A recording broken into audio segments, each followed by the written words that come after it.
मुंडा समाज से भी महादेव मुंडा, वो भी आज हमारे साथ हैं। और साथ में जितने भी और आज सभा में उपस्थित दर्शकगण हैं, आप सभी को दोबारा जोहार।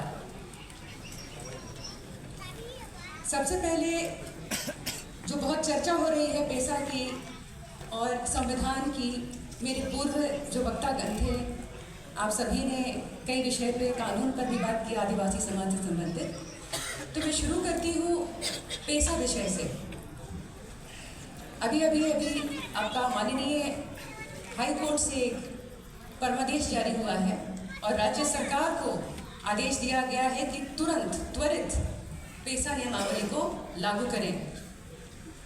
अब मैं आपसे पूछूंगी कि ये किसकी जीत है? क्या आपको पता है कि ये पेशा नियमावली प्रारूप बनाने में माझी परगना महल का बहुत महत्वपूर्ण योगदान है। आप सभी बधाई के पात्र हैं और आपको झारखंड आभार देता है, क्योंकि आपका सहयोग प्राप्त है और आपकी आकांक्षाओं को इस नियमावली में स्थान मिला है। मैं आभार व्यक्त करूंगी पूर्व मुख्यमंत्री श्री चंपई सोरेन सर का, क्योंकि उच्च स्तरीय जो बैठक होनी थी, जो विभाग को आगे बढ़ना था पेशा नियमावली लेके, मेरे 2 साल में निदेशक रही विभाग में सिर्फ एक बार उच्च स्तरीय बैठक हुई है और वो चंपई सोरेन सर लिए हैं। मैं आपका बहुत आभार व्यक्त करती हूँ। आपने हमें मार्गदर्शन दिया था कुछ सुधार करने का, वो हमने सुधार भी कर लिया था सर, और शायद कुछ और समय होता तो शायद आज 1 साल पहले ही ये नियमावली लागू हो गई होती। तो अब जब पेशा की बात हो रही है तो पी पेशा की बात करें। पी पेशा आप लोगों ने सुना होगा ना, सुना है कि नहीं? तो जिस तरह से गीता और सीता जुड़वा बहनें होती थी, तो ये पेशा और पी पेशा क्या है? जुड़वा भाई है क्या? नहीं।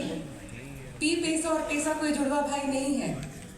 पूरे कोर्ट में, पूरे सरकारी दस्तावेज में सिर्फ पेशा ही कहा जाता है। पी पेशा एक खोटा सिक्का है जो बहुत साल से चलाया जा रहा था, किसी ने रोका नहीं था, इसीलिए आज तक चलता रहा। लेकिन हमारे सामने जो कानून के जानकार भी हैं, वकील भी हैं, आप जानेंगे कि सरकारी दस्तावेजों में, कोर्ट में पेशा कानून ही कहा जाता है। इसमें किसी प्रकार का भ्रम नहीं पालेंगे। अब आप ये भी जानना चाहेंगे कि भाई इतने साल हो गए झारखंड में, क्यों पेशा कानून लागू नहीं हुआ? इतने साल से आखिर क्या हो रहा था? कोर्ट में उलझा हुआ था।